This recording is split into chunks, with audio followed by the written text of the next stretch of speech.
اللي بتضحي وتقف قدام اهلها علشان خاطر جوزها او علشان خاطر ان هي تبقى معاه وتقف قدام العالم كله، دي اول واحده بتتباع، دي اول واحده بتتباع. واللي هي عملته ده كله بيترمي في التراب.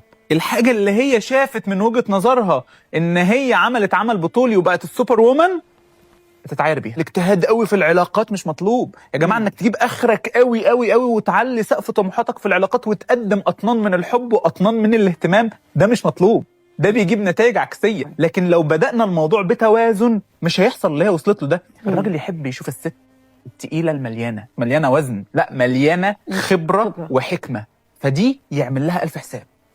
انت عارفه لو قالت له بص انا عملت اللي عليا قدام اهلي ومش موافقين، هو هيعمل ايه؟